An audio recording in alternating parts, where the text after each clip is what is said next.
Ready. You ready? Okay.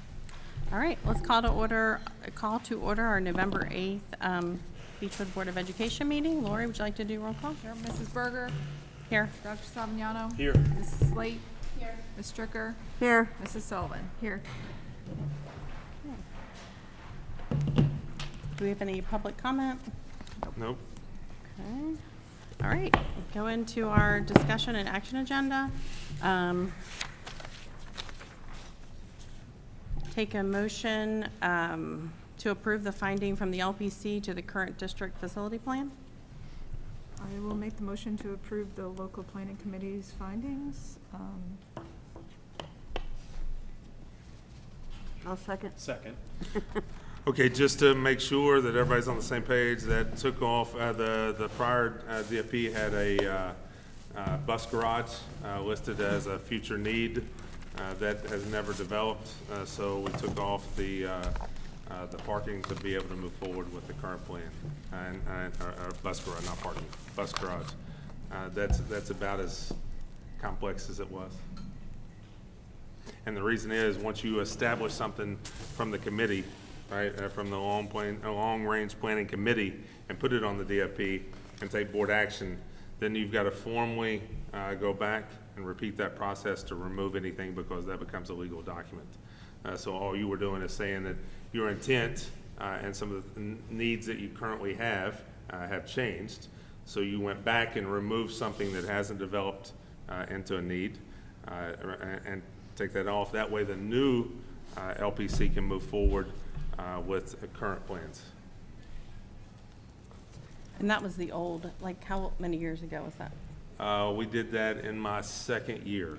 Okay. And then now the new Long-Range Planning Commission has gone through training and will reconvene like 2 months from now to start the process of writing the new one. Any other questions? No. All right.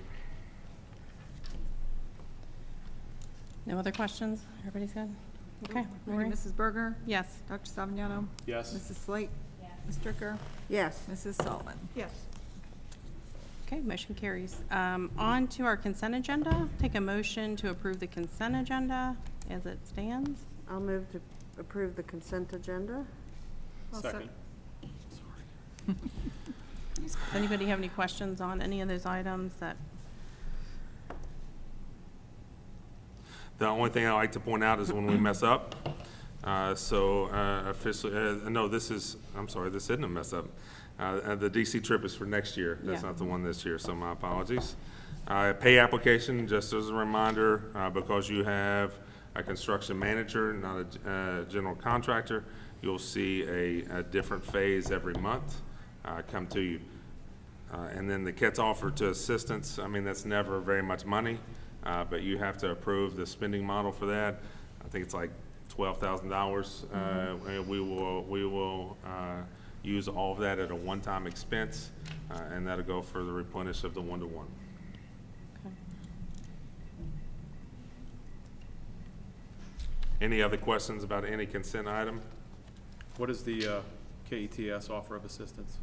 That the KETS offer, KET, so that, you know, every year we get a little money from the state for technology, and then you have to approve how we spend it. So we're telling you we're going to spend it all in 1 year, and that'll go for the one-to-one replenishment.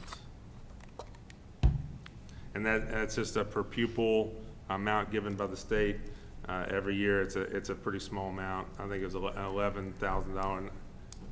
You said it right earlier. $12,000. And now, you have a part of that is you agree to match any money they give you. You agree to match, so that's not a problem. Thank you. Yep. Any other questions? Anybody else? Good? All right. Okay. Ready, Mrs. Berger? Yes. Dr. Savignano? Yes. Mrs. Slate? Ms. Stricker? Yes. Mrs. Sullivan? Yes. Okay, motion carries. On to our information portion and on to the superintendent's report. All right, Christy, is there anything you need to point out as far as the finance report? All right, I don't have anything either. The only thing you may want to update them on, the audit, the second audit that was because of the extra money we received. Oh, yeah, for the federal audit you're talking about because of that? Okay, yeah, so the audit process kind of was a little longer this year because we spent more federal funds than we have in the past, and a lot of schools are experiencing this because of the ESSER funds, those are considered federal funds. So that kicked us over this threshold that you have to stay under in order to not be, not required to have an additional audit field work, but we exceeded it, so they came in and did a little bit more. But I think it seemed like it went pretty well. I don't recall any findings from that part of the audit at all, just some minor stuff and other things, so. Okay, so hopefully they'll be back by next month, and just to reiterate the reason for that, because we don't receive a lot of federal funds, we never qualify for that extended portion of the audit. So we roll through the audit as normal, but then due to the ESSER funds, we clicked over, so we had to come back and do a round 2 of the audit of how we spend those funds. So So we'll nothing have- to worry about, but it will be odd because you'll get a second audit report, which you're not used to.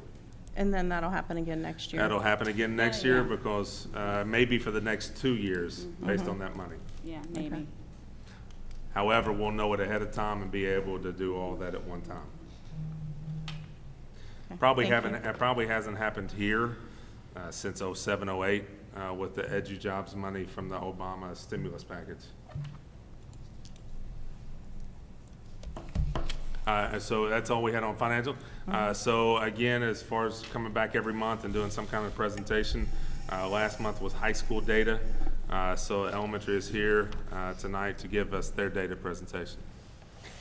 All right, so I want to give you as clear of a picture as possible of a 7-year, 6.5-year process. So we won't go into every single number on every single slide, but please ask questions, poke holes, and we're always looking to improve what we're doing. We feel really good about what's in place, but you know, there are changes and tweaks to what's in place every year. So the first slide, and this also is on the heels of Justin and Sarah's presentation, you know, from the high school last month. So a lot of the things dovetail really nicely with what Mr. Kaiser presented last month. So this first slide, though, just real quick, to sum up 6 years in one slide is a little difficult, but here's a little bit of background. Year 1 was eventful for a lot of reasons back into 15, 16, but in the spring, Mr. Lusk was a great help in this, Robin Weaver, Trish Neese. It was a team of people, definitely, that kind of hit ourselves away in the spring to make sure that we were kind of pinpointing a major area for improvement for our school. Ultimately, personalized learning was a buzzword. It was something that a lot of people talk about, but not a lot of people actually do.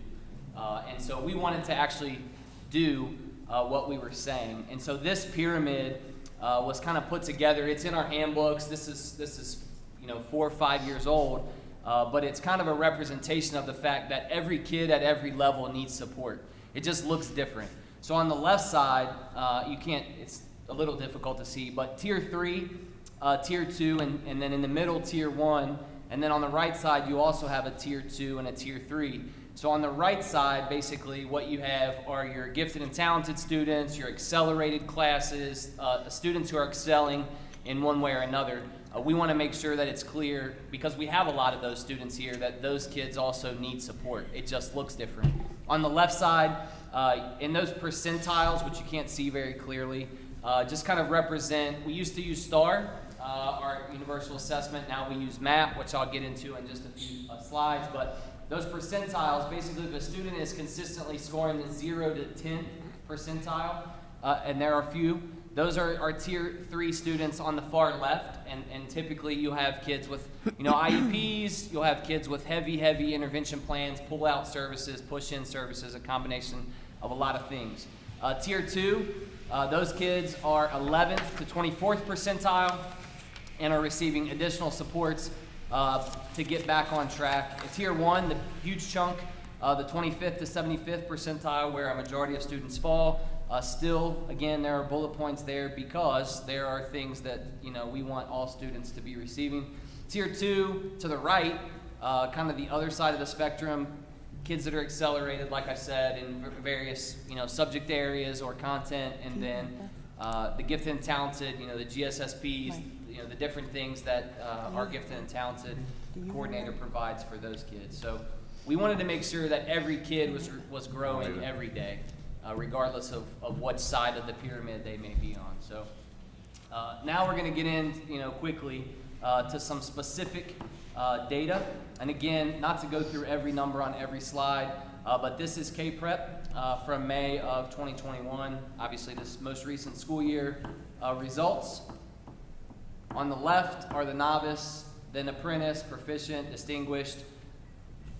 Proficient and distinguished combined, obviously adding column 3 and 4 together, and then the state number as compared to our number here at Beechwood.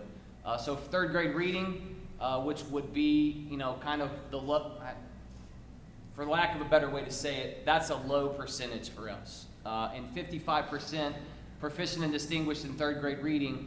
The state number for that year, last year, was 29%. So we're still doing really well. I don't want to paint a dire need picture, but I do want to point out there are a couple of areas for our normal percentages that would be a little lower last year in comparison to other years.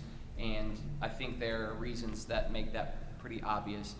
You can work your way down. We're around 70%. Fourth grade science and fifth grade writing. Those numbers significantly improved and are significantly higher than the state number.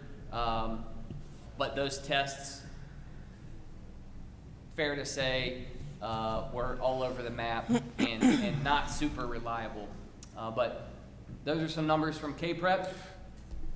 Our sixth grade, the idea from the beginning, to have a longitudinal system in place, that was one of the goals in the spring of 15-16, right? So that I could say, how's Johnny doing?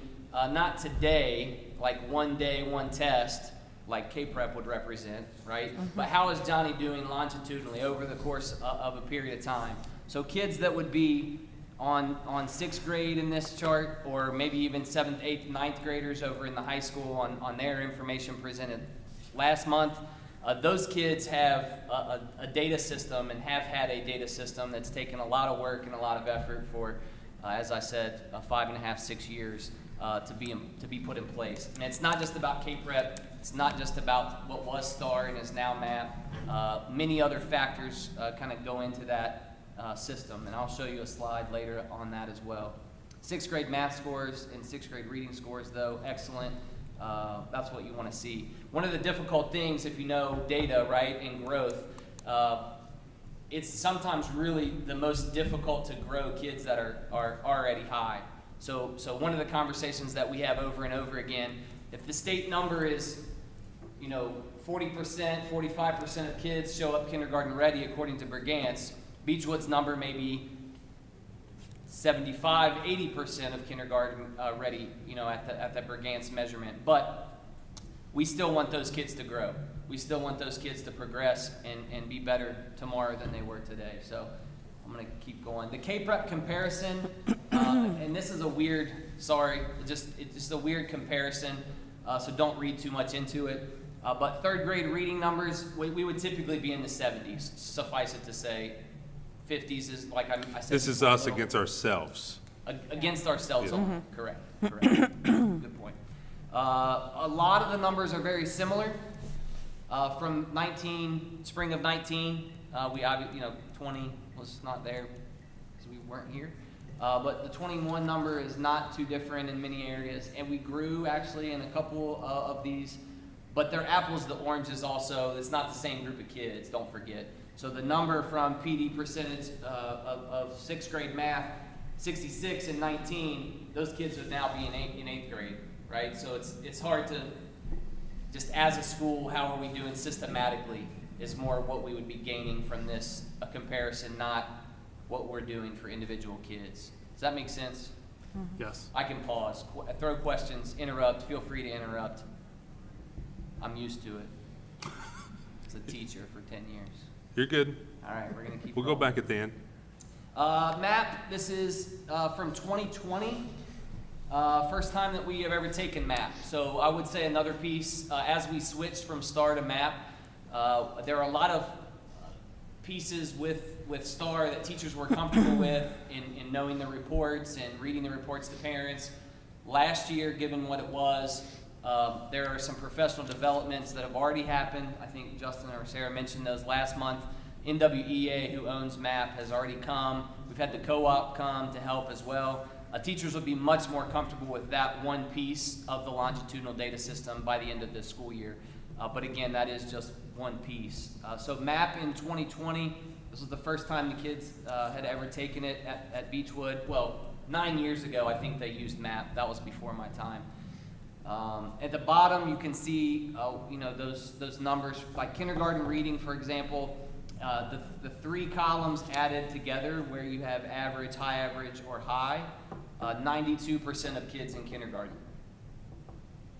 It's ridiculous. Just for frame of reference, no one sees that number. Very high. As you work down, you get to 4th grade math, you still have 84% of the kids in 4th grade are average, high average, or high.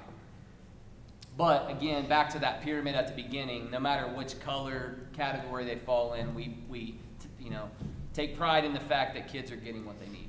All right. 2021, this slide looks very similar, percentages, but what we did for these 2 slides was on the previous one you had K-4, so you're comparing kids to kids in your presentation that you guys have. So you have a K number in 20, the 1st grade number in 21 is that same group of around 100 kids, 90 something kids. So those percentages are there as well without going into every box. This gives you kind of a frame of reference for the kids coming in. For 21-22, I think 74%. So the orange one is with intervention, but the green one and the blue one represent the kids who are ready, considered kindergarten ready. Now, that's a pretty normal number for us. So we don't talk about learning loss. I know Dr. Stacy has mentioned that a couple of times. We don't talk about learning loss for the last 18, 20, 22, however long it's been going on at this point. We look at it as an opportunity. In large part, the kids that it will have the greatest impact on are our current 1st and 2nd graders, to be frank, just because the first 2 years of their schooling were far from normal. So we'll see that play out, but we'll get to some things that we already have in place, proactive things that we've thought of ahead of time, just because having this system in place for 5 or 6 years, we've afforded ourselves kind of the opportunity to know a little bit about what's coming. There are obviously COVID unpredictable things, but this action plan includes at least a handful of the things that we do for students. Our data meetings, those occur every 6 weeks, give or take, depending on holidays and stuff, around 6 weeks. But those are to align curriculum, to talk about expectation, assessment reviews, vertical planning with teams. That all happens in grade levels on Thursdays. MAP training, again, I mentioned that from NWEA to learn that assessment well. Planning period PLCs, we got a lot of stuff going on with the EDGE core concepts that we believe is only going to help our system. Personalized learning cohorts. That one in particular is the one I'm a part of. Different administrators on different cohorts, but that one in particular, researching site visits, developing proposals for improved student and staff learning. And then again, we're going to continue to focus on growth for all. Grade level work, vertical alignment within English and math. Here's an example. Journeys, our program, or Everyday Math, our other program, those need to be reevaluated. It's just time to look at, how we're doing, what we can keep, what we need to toss. Interventions in gifted and talented work is a part of that. This is impossible to see, but essentially, I know Justin showed this last month as well, our data system that's been in place, like I said, for several years. Give me a kid, we can look at when he was in 3rd grade, how he scored on all of the assessments 3rd grade. Common assessments from grade level teachers, normed assessments, an OLSAT in a given year, et cetera, et cetera. It varies by year. And then this is just a picture of what we lay out and what we've been laying out for the last 5 years. with our assessment and data review meetings, all the way from August to May, kind of what that looks like, big picture, where each assessment happens, the teachers are preparing and, you know, getting kids ready. Our data meetings are, you know, revolving around this schedule. Our offerings revolve around the outcomes of these meetings. You know, as a kid in a high cluster, as a kid being formally identified with Miss Neese for gifted and talented, or Miss Dickman for interventions on the other side. So that's it. That's my last slide. Ask me questions. All right, so before you ask questions, I'm going to go back over and just going to make sure we're all on the same page on a couple of topics. All right, first of all, just very clearly stated, not that Mr. Ashley said it multiple times, but we did not see nearly as major of a data issue in the elementary as we did last week when the high school presented some of their information. So the normed element of the high school exams was definitely more harsh on the lack of content through some of those than the elementary exhibits. And I think that would be very similar to a college experience. A college test, you know, you just got to get through the content. So that's number one. A data system, all right? So when he says data system, what does that mean? All right, first of all, it's a calendar layout from August to May, explaining what's happening both from an adult standpoint and a student standpoint through that time. But it's also the intermingling of different assessments to get different information. MAP is a measure for growth. It's only measuring how much a kid grew in the content from August to the end of the year. All right, and when he says common assessments, those are incremental assessments you take throughout the course of the year to make sure something's not going wrong or that there's not something that needs to be fixed within the content. You know, when you're talking about a system, you're also talking about Otis Lennon. Otis Lennon's an IQ measure, so that you're looking at being able to cross-reference a kid's IQ versus their normative score. When you talk about K-Prep, that's a proficiency, right? So you want to be able to get every kid, like Brigant's proficiency. Every kid has the capability to get across the line, so you're wanting to see a higher percentage go across. And you know, we continued even through COVID to show 20 to 30 points above the state average. Okay, that's a proficiency. But when you look at them all together under one scope and sequence, then you can start to see how a child's progressing throughout the course of a year and multiple years. And that's where the interventions come back into play, because then you can really start to personalize for every single kid, whether they need extensions or whether they need remediation. And you're not losing a whole year or 2 years and then being like, oh man, Zach's really having problems. We gotta throw the book at him. You can catch it much quicker. And things that we always want to ask ourselves within that data system is that every parent has the right to know where their child stands in relation to a same-age peer, right? Exactly where they stand in August. And then how much did we grow them in relation to that same-age peer from around the nation over the course of the year. And we always say grades do not show that, right? Grades are subjective.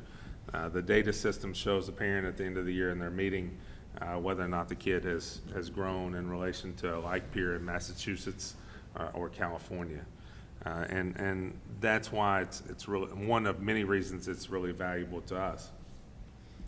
I also am proud that 100% of our kids, not just one group.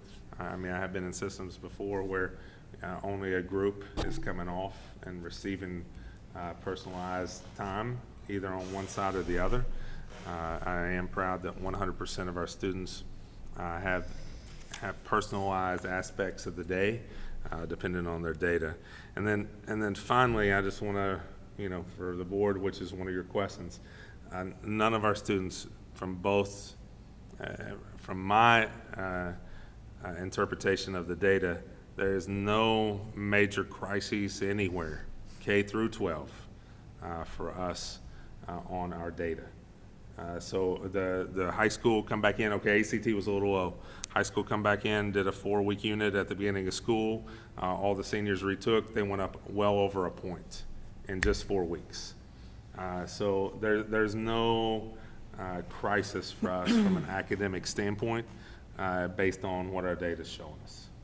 So I couldn't see the first slide, but is our need for, are more kids needing intervention or no? So intervention is That one. twofold, right? Everything, so think of a bell curve, right? Everything to the right is kids above the 50 percentile. Everything to the left is students below the 50 percentile. Well, we have a vast majority of our students to the right. So that's one reason why I love this slide, and I appreciate the fact that we look at both sides, because we're not just going with the 80% that need nothing. I mean, we are identifying 20% of the kids that need remediation on the one side, but we're also extending, I'm sorry, somebody will run around the back. We're also extending extensions to every kid over on the right-hand side. Does that make Jeannie, sense? Yeah. I also, that slide, I'll send it to you guys. Okay. I added that because I thought it would be helpful for the background information. Well, It was no, it wouldn't be. I just can't see 1000% it. my fault, not Woodreed's fault. Put that in the minutes. I am going to. Put that in the minutes. No, I will. Yeah, that probably No, kept I it from just getting a can't, 400. yeah, I just couldn't see it. I mean, and it's not in here, so that's why. So I would say one thing to your question. Mm-hmm. We might have, as a result of COVID, right, as a result, and we're not talking about learning loss, but I might say that the tier 2 to the left is 1 or 2 students higher, 3 or 4 students higher in each grade level. Mm-hmm. But we have extra supports in place for them already, so that is, yes, the current status of what's happening. And that's But- exactly what, yes, thank Yep. you. Yeah, I'm 100% confident with, because again, why it's important is we cannot just look at the kids last year, this year, right? We can go back 3 years, 4 years, and see, okay, if we were really having struggles, we would see a big dip. Right. Right? We're just not seeing a big dip. So I think we're in great shape. When a student transfers in, do we get data from the previous school so you can complete? That's a great question. Some. So K-Prep data we would have, if they're, so it's variable, right? If they're from Kentucky, in their 3rd, 4th, 5th, 6th grade, then we have a K-Prep score from last year. Some schools use MAP, some schools use STAR, so that form of assessment may vary as well. But we typically have some data, but not a lot.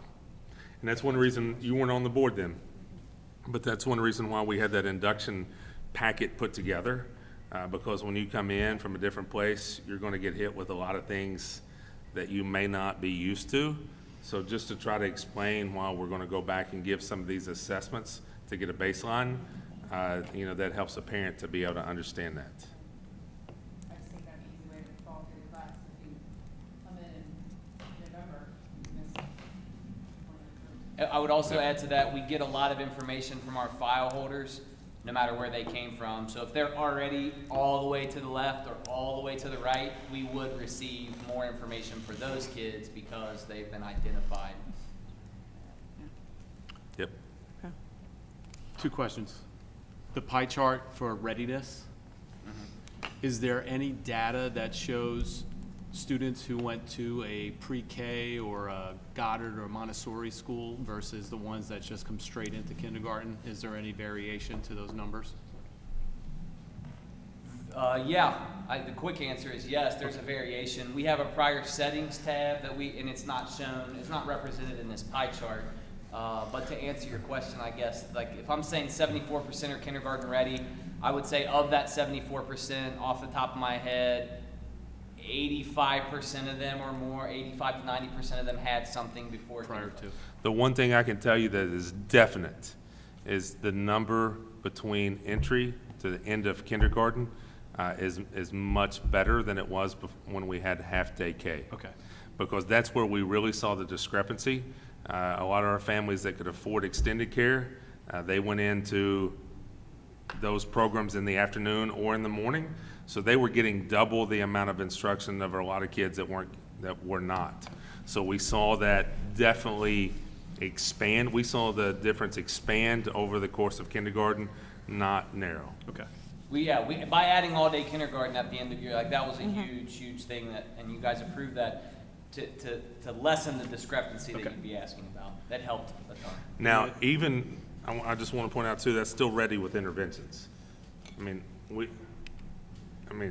Yeah, the state number, correct. The state number, where our number would be 74 by adding the green and the blue, the Correct. state number, adding those two together, is 46. Okay. And when you look at some of that data too, you've got academic, intellectual data. You also have like some social and emotional data in there too.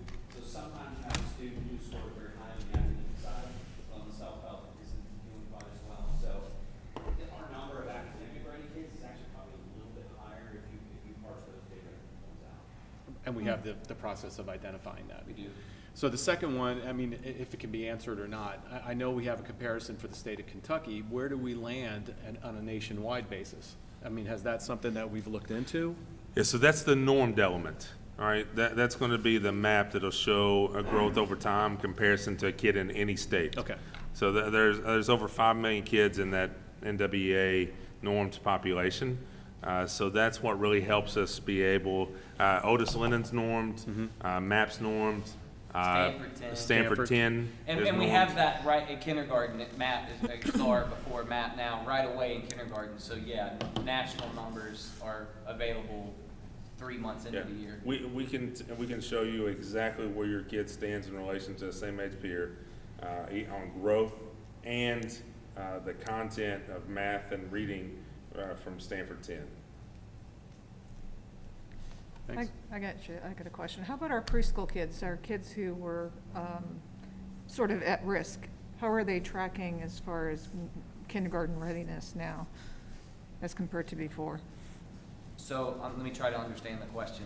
Kids who were in preschool last year who are currently in kindergarten? Or just Because over we've the expanded past couple the of years? preschool program. Yeah, the kids who, you know, a lot of those kids are at-risk kids. How would you say they're tracking now compared to the same, like, identified group as before? I would say they're catching up at a greater speed than they would have been before we did this. Okay, good. That's what I want to I hear. would simplify totally, Yeah. but I think, you know, expanding, I don't know where Lauren, expanding preschool even 3-4 years ago, and bringing in even the 2 half-day programs we have now, 25, give me a total, 25? At risk can be defined in 2 ways. At risk can be defined in like a developmental skill, like speech. Yeah. At risk for 4-year-olds can also be for income eligible students that meet income eligibility. And so students that are at risk for any kind of academic skill or developmental skill are part of our RTI process that's monitored, and if they are not making that process, they are evaluated for special education, which is monitored year after year. I can tell you that no money you spend on preschool or kindergarten for any of those kids is wasted. And that's our data, state data, national data. The quicker you can get them in, the more return you're going to see on that initial investment. And we're no different. Have we done any, like, tracking of data on the all-day kindergarten? Like the numbers going into first grade, like you were talking about? I mean, I don't think we've seen Yeah, it. we can walk you all the way Yeah, back. so, I mean, there's a lot of pieces to the puzzle, right? So that one, it had the spreadsheet with the gazillion numbers. That was just fall for 1 grade level. So then at the bottom, like, click on a different grade level, and you could scroll to the right and get the winter and the spring information. So the all-day kindergarten progression would be measured by looking at the 100 kids, right? And then looking at fall common assessments and scan those across, and look at fall map, where it would have been star at the time we started it, go all the way across and watch the progression. We couldn't, I'll say this just frankly, we couldn't compare 2016-17 to 2015-16 because we didn't have a data system like this in place to compare it to. Okay. Is that fair? Yeah, no, right, that's fine. There is growth, is the, Correct. yeah.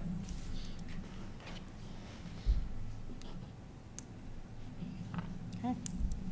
Does anybody have any other questions for No, Zach? thank you. I just don't want to underestimate the amount of work that's gone into putting a data system K through 12.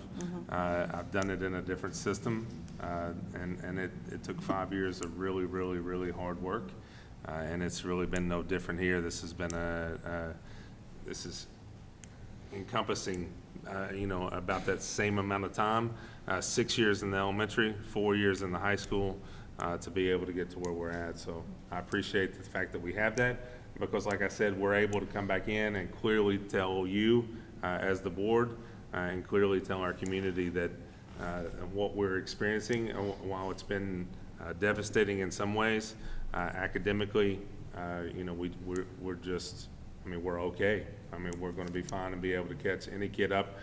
A little bit more of a focus on high school content and a little bit more of a focus on early literacy, right? Kindergarten, first grade, second grade.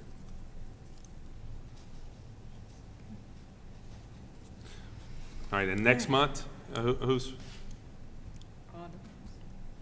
What's the president? Oh.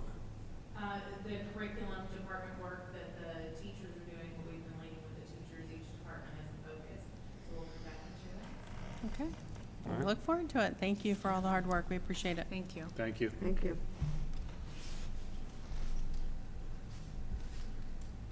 Okay, let me get back. Okay, do you have anything else to add on superintendent's report? The only two things that I would like to add is a big congratulations to the band on their state championship. It was excellent. I was able to go down and watch them. It was a little nasty, a little bit of a nasty night. It wasn't the worst, but they did an excellent job. I got first in 2A. They compete in BOA in Indy Friday and Saturday. So we'll be traveling up to watch them compete in Indianapolis. And on the same day, we were really excited to have our first cross-country champion. Yes, I saw that. Nat, somebody help me with it. Welda Michael won cross-country, a single event champion. So that was our first cross-country championship, and I'm not a sorry. I'm not a huge cross-country guy. Obviously, you look at me, I wasn't the best runner. But we have a ton of talent coming up that pipeline on both We have sides. a lot of runners between middle A school. Yeah, lot. middle school is Yeah. heavy And too. not just a lot of runners, a lot of really, really fast, long-distance runners. Right. So that is a program I would expect to continue to grow. Boys got third place as a team last year. Girls come back this year and medaled, got fourth place. And I just see both of those teams coming back and forth That's awesome. on down the road, and especially that girls team, man. They are young. Our fourth graders were amazing. So it's gonna be good for a long time. Yeah, cross country is going to be good for a long time. So that's the only two things I would add. I'll update you on how they are in the running at BOA. If they do Okay. if they do their show as well as they potentially could, they'll be in the running for the Class A championship at BOA. So I'll keep you posted on that. Sounds good. Thank you. That's all I have. Okay. All right, we'll move on to making a motion to make the agenda part of the official board minutes. I'll go ahead and make the motion to have the agenda in the official board minutes. I'll second.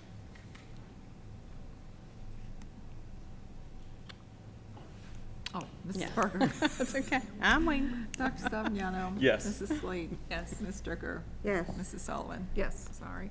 Okay, motion carries. On to other business. Anybody have anything else to add? Anything new? I do. Okay. So, of all places, I found a very interesting article in People magazine. If you want to read it, Katie Couric's on the front. There's a story about a young man from Colorado who, good student, went away to college and got addicted to the dabs, the wax, resin, marijuana that's available. They go into detail on percentages of THC, the addiction, long-term use. It turned into a suicide. So as a parent, as a physician, as a concerned person that's in this community, one of the things that I was thinking of was, after we do our DARE program in 6th grade, where is our education process? So regardless of how people feel, we don't know the long-term effects of vaping. Now we're compounding the problem with this product. So one of the things I'd like to pose as a question, and maybe we can get together and talk more about it, we need to educate these kids that are getting ready to leave Beechwood and go elsewhere. The availability is ridiculous in this area. Now you send a kid, a student, to a big university, even a small one, where they're meeting kids from all over the country. The availability is insanely easy. And I'm talking about kids that are not 18 and 19 years old. I'm talking about adolescents and teens. I don't know how to approach it properly without getting on my soapbox. I've seen it firsthand. I know there's a lot of things out there that are addictive. I mean, caffeine is addictive. But to see a kid do a 180 and then fall victim to suicide scares me. So I know we have a lot on our plate. I know we have a lot to do with the socio-emotional aspect of a lot of these children from COVID. But there's an escape that these kids look for, and a lot of times they don't speak. And I've always encouraged both my boys, if you don't want to talk to me or mom, talk to somebody that you trust. And it could be a relative, it could be a teacher, it could be one of your friends that you hang out with, you know, another adult. But it scares me to know that this is just getting to the surface. Like every iceberg, we don't see what's underwater, but it's going to happen. So as progressive as we are, that's one thing that I would like to at least discuss. You know, if it's something we could talk to with Officer Robinson and the DARE program, and then maybe make it more available to the older kids, but we need to educate all these kids. Yeah, I don't disagree. I've said to you, and I think you've heard me say, the mental health crisis of COVID, in my opinion, will be much greater for kids than the physical health of crisis of COVID. But a couple of things that we've already started, but I would like to continue to discuss on how to expand.